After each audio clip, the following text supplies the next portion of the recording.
Voice of আমেরিকার নিবেদন Washington বার্তায় আপনাদের সবাইকে স্বাগত জানাচ্ছি। আমি আনিস আহমেদ।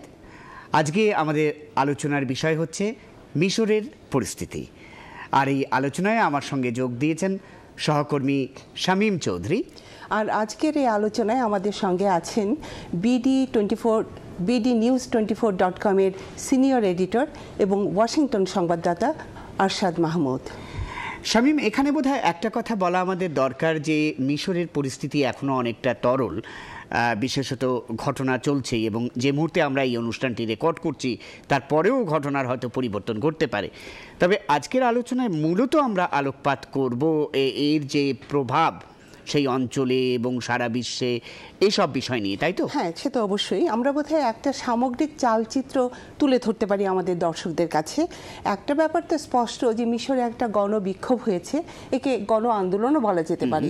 আর এই গণ আন্দোলনের একটা ব্যাপক এবং সুদূর প্রসারী প্রভাব পড়তে পারে এই অঞ্চলের দেশগুলোর অভ্যন্তরীণ রাজনীতির উপর। নিশ্চয়ই। আরশাদ মাহমুদ, এ বিষয়ে আপনি কি মনে করেন? সেটা তো খুব অবশ্যম্ভাবী, এটা পরিষ্কার যে সেখানে প্রতিক্রিয়াটা খুব ব্যাপক হচ্ছে। আপনারা ইতিমধ্যেই লক্ষ্য করেছেন, যেটা অনেকেই হয়তো আশাও করেননি, তিউনিসিয়াতে যে ঘটনাটা ঘটলো। এবং আমি মনে করি যে এই যে সোশ্যাল নেটওয়ার্কিং যে ইয়েগুলো, ফেসবুক, টুইটার, এরা একটা ব্যাপক ভূমিকা রেখেছে এই ব্যাপারে, এই প্রতিক্রিয়াগুলোকে তাড়াতাড়ি ছড়িয়ে দেওয়ার জন্য। আর যেটা হচ্ছে এখন, এটা অনেক দিনের পুঞ্জীভূত ক্ষোভের বহিঃপ্রকাশ। বৃহত্তর জনগোষ্ঠী, তারা দীর্ঘদিন এদের অত্যাচার সহ্য করেছে এবং যখনই একটা সুযোগ পেয়েছে তাদের এই প্রতিক্রিয়া ব্যক্ত করার জন্য, তখনই রাস্তায় নেমে গেছে সব। তো সেই প্রসঙ্গে জানতে চাইছি যে ওই অঞ্চলে এর কি প্রভাব পড়তে পারে খোদ মিশরের অভ্যন্তরীণ রাজনীতিতে এবং এর আশপাশের দেশে? না, এটা তো এখন পরিষ্কার যে মিশরের যে স্ট্যাটাস কোটা এতদিন ছিল সেটা আর থাকছে না এখন। কিন্তু এটা অনেকটা নির্ভর করবে এখন যুক্তরাষ্ট্রের ফরেন পলিসির উপরে, তারা কতখানি জোর দেবে এটার ব্যাপারে। তবে একটা শুভ লক্ষণ হচ্ছে যে ওবামা অ্যাডমিনিস্ট্রেশন যে তারা বুঝতে পেরেছে যে তারা এই সরকারকে আর বেশি দিন সমর্থন দিতে পারে না। I spoke directly to President Mubarak. He recognizes that the status quo is not sustainable and that a change must take place. Indeed, all of us who are privileged to serve in positions of political power do so at the will of our people. একটা আশঙ্কার কথা শামীম বোধহয় অনেকেই বলেন যে, হ্যাঁ, যেটা আমিও বলতে চাচ্ছিলাম যে গণতান্ত্রিক চেতনাকে চাপিয়ে রাখার জন্য এই সব দেশের শাসকেরা, বিশেষ করে মিশরের শাসকের ক্ষেত্রে আমরা এটা খুব বেশি দেখেছি যে ধর্মভিত্তিক দলগুলোর ক্ষমতা গ্রহণের আশঙ্কাকে তারা খুব বড় করে তুলে ধরেন এবং একটা ভয়ভীতির মাধ্যমে দেখাতে চান। বিশেষ করে এই যে বলা হয় যে একদিকে অটোক্র্যাসি এবং আরেকদিকে থিওক্র্যাসি যেটাকে বলা হয়, এইরকম একটা দ্বন্দ্বের কারণে শেষ পর্যন্ত পশ্চিমী শক্তিগুলো অনেক সময় অটোক্র্যাসিকে সমর্থন করে ফেলে। না, সেটা তো তারা আগেও করেছে, কিন্তু এখন তারা দেখতে পেয়েছে যে আমরা এই নীতি গ্রহণ করার ফলে আমরা বৃহত্তর জনগোষ্ঠীর থেকে দূরে সরে গেছি। এবং এই ওবামা প্রশাসন সেই জিনিসটা খুব ভালো করে বুঝতে পেরেছে। এবং আপনারা কিছু জানেন যে তিনি ক্ষমতায় আসার পরপরই মিশরে যে কায়রোতে যে স্পিচটা দিলেন এই ব্যাপারে, এবং সেখানে তিনি পরিষ্কার করে বলেছিলেন যে আমাদের এই নীতিগুলোর পরিবর্তন হওয়া দরকার, এবং আমরা অলরেডি দেখতেও পাচ্ছি সেটা। আর আপনি যেটা বললেন যে এই যে একটা ভীতি যে মৌলবাদীরা চলে আসবে, আপনাদের একটা জিনিস এখানে আমাদের মনে রাখা দরকার যে মিশরে যাদের বয়স ধরেন 30 বছর এখন, কেমন, তারা কিন্তু এই হোসনি মোবারকের শাসন ছাড়া আর কিছু দেখেনি, কেমন। এবং এই যে ইয়াং জেনারেশনটা, তারা ধরেন এখন তাদের এক্সপোজার অনেক বেশি ওয়েস্টার্ন ওয়ার্ল্ডে, তারা হিপ হপ মিউজিক ভালোবাসে, তারা জিন্স পরতে ভালোবাসে, কেমন।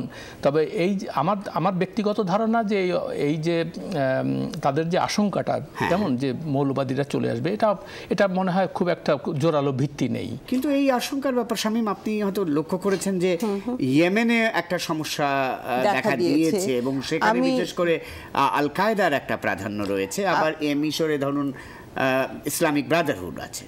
আমি সে প্রশ্নটাই তুলতে চাচ্ছিলাম যে ইসলামিক ব্রাদারহুডের আশঙ্কাটা নিয়ে বারবারই কথাবার্তা হচ্ছে, অনেকেই এই প্রসঙ্গটা তুলে আনছেন। সত্যি সত্যি যথার্থভাবে এই ইসলামিক ব্রাদারহুড কতটা লোকের মধ্যে তাদের প্রভাব বিস্তার করতে পেরেছে, তারা কতটা আশঙ্কার সৃষ্টি করতে পারে?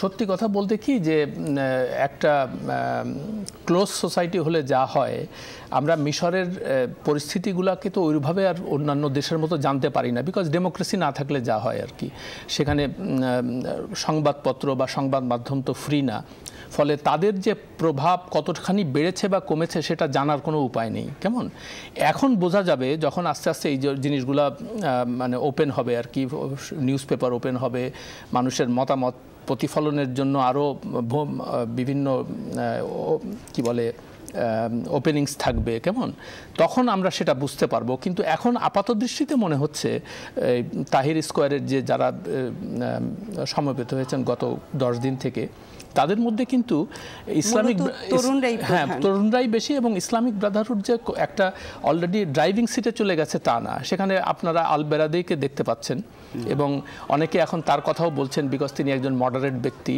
এবং হয়তো বা সেই দিকেই যাবে। তারাও বুঝতে পেরেছে যে আমরা বেশি দিন এই মৌলবাদীদের যে সমর্থন করি তাহলে হয়তো পশ্চিমাদের সমর্থন পাবো না। কিন্তু অনেক ভাষ্যকার ইরানের প্রসঙ্গটা উত্থাপন করেন যে ইরানে যে গণতান্ত্রিক রেভলিউশন প্রথম দিকে হয়েছিল তার একটা রূপ ছিল গণতান্ত্রিক, পরে সেটা কিন্তু মোল্লাতন্ত্রের হাতে চলে যায়। জানি না আপনারা লক্ষ্য করেছেন, সিনেটর জন কেরি যিনি সিনেট ফরেন রিলেশনস কমিটির চেয়ারম্যান, তিনি একটা অপেড আর্টিকেল লিখেছেন নিউ ইয়র্ক টাইমসে, সেই কথাটাই তিনি বলছেন যে আমাদের এই ভ্রান্ত ধারণাগুলোর ভ্রান্ত নীতির কারণে আমরা এত লোক থেকে বিচ্ছিন্ন হয়ে গেছি।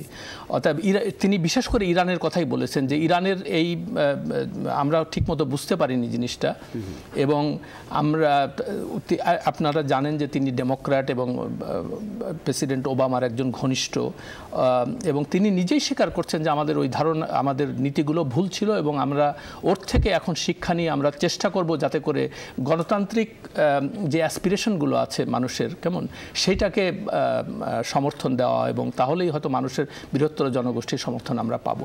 আনিস, আপনার কাছে যেটা আমি জানতে চাইছি বা এটা নিয়ে আমরা এখন আলোচনা করতে পারি সেটা হলো মধ্যপ্রাচ্য শান্তি প্রক্রিয়া যে একটা গতি পেয়েছিল বা একটা দিকের দিকে যাচ্ছিল, এবং প্রেসিডেন্ট ওবামাও সেদিকে আমাদের নিয়ে যাচ্ছিলেন মধ্যপ্রাচ্যকে এবং অন্যান্য দেশকে, পৃথিবীর বড় শক্তিগুলোকে। এই মধ্যপ্রাচ্য শান্তি প্রক্রিয়ার উপরে এই ঘটনা কি ধরনের প্রভাব ফেলবে? এটা নিয়ে আসলে দু রকমের মতবাদ আছে। একটি মতবাদ হচ্ছে যে যেহেতু মিশর অত্যন্ত একটি নির্ভরযোগ্য দেশ ইসরায়েলের জন্য মধ্যপ্রাচ্যে, সেহেতু শান্তি প্রক্রিয়ার ক্ষেত্রে কিংবা ইসরায়েলের দৃষ্টিভঙ্গি থেকে যদি তার নিরাপত্তার ব্যবস্থাটা দেখেন, তাহলে সেই দৃষ্টিকোণ থেকে বোধহয় অনেকে বলবে যে এখন সরকার পরিবর্তন ঘটলে এটা হোঁচট খাবে। ভিন্ন আরেকটি মতামত হচ্ছে যে একটি স্বৈরতান্ত্রিক সরকারের চাইতে একটি গণতান্ত্রিক সরকার সম্ভবত মধ্যপ্রাচ্যের শান্তির ক্ষেত্রে একটা ইতিবাচক ভূমিকা রাখতে পারবে। আরশাদ মাহমুদ কি তাই মনে করছেন? এটা মধ্যপ্রাচ্য শান্তি প্রক্রিয়া অবশ্যই আর আগের মতো থাকবে না এখন। তার কারণ ইসরায়েল তো একটা বড় দেশের সাথে ডিল করতো, তাদের সাথে সম্পর্ক ভালো ছিল, এবং আপনারা হয়তো জানেন যে আনোয়ার সাদাতকে তার প্রাণ নিজের জীবন দিয়ে মানে তার মাসুল দিতে হয়েছে, যেহেতু বৃহত্তর জনগোষ্ঠীর বিরুদ্ধে সেই ইয়েটা সাইন করেছিল, সেই জন্য চুক্তিটা। অতএব আমার ব্যক্তিগত ধারণা যে, এবং আপনারা ইসরায়েলের থেকে যে প্রতিক্রিয়াগুলো দেখতে পাচ্ছেন ইদানিং, সেখানেও তারা খুব শঙ্কিত এবং দুশ্চিন্তাগ্রস্ত যে এটা কী হবে।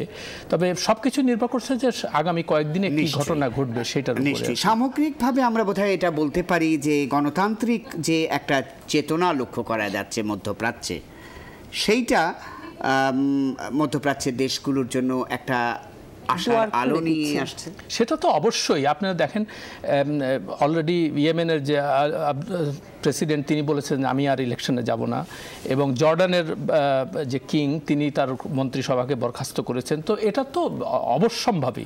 কিন্তু আরশাদ মাহমুদ, আপনার কাছে আমার প্রশ্ন যে গণতন্ত্র স্থাপনে যেসব সংস্থা গড়ে ওঠা দরকার সেটা কিন্তু মিশরে গড়ে ওঠেনি, এবং সামগ্রিকভাবে দেখতে গেলে মধ্যপ্রাচ্যের কোনো দেশেই সেটা ঘটেনি। মিশরের দিকেই যদি আমরা তাকাই তাহলে আমরা দেখতে পাই যে বছর 30 আগে এখানে স্বৈরশাসন শুরু হওয়ার আগে তাদের যে সংবিধান ছিল অত্যন্ত সুন্দর একটা সংবিধান ছিল, কিন্তু এই স্বৈরতন্ত্র এতদিন ধরে চলার ফলে গণতন্ত্রটা গড়ে ওঠেনি। কাজেই মানুষের যে আশা আকাঙ্ক্ষা সেটা কতদূর বাস্তবায়িত হতে পারবে, কেননা বর্তমানে শাসক চলে গেলে সেখানে তো একটা ভ্যাকুয়াম সৃষ্টি হবে, একটা শূন্যতা হবে। না, সেটা তো ধরেন আমরা তো সর্বক্ষেত্রেই সেটা লক্ষ্য করি। আমার নিজের বাংলাদেশের কথাই ধরেন, আমরা দীর্ঘদিন স্বৈরশাসনের অধীনে ছিলাম, অনেকেই এসে আশঙ্কা করছিল যে স্বৈরশাসক চলে গেলে আমাদের কি হবে, কেমন। কিন্তু আমরা পেয়ে গেলাম তো, আমরা ফ্রি প্রেস পেলাম, গণতান্ত্রিক প্রতিষ্ঠানগুলো শক্তিশালী। কাজেই আমাদেরকে এখন আশাবাদ নিয়ে থাকতে হবে এবং গণতন্ত্রের বিকল্প যে কিছু নেই সেটা স্পষ্টই বোঝা যায়। ধন্যবাদ আরশাদ মাহমুদ, ধন্যবাদ শামীম চৌধুরী, আপনাদেরকে এই অনুষ্ঠান যারা দেখছেন তাদের সবাইকে ধন্যবাদ। Anis Ahmed, voice of America, Washington.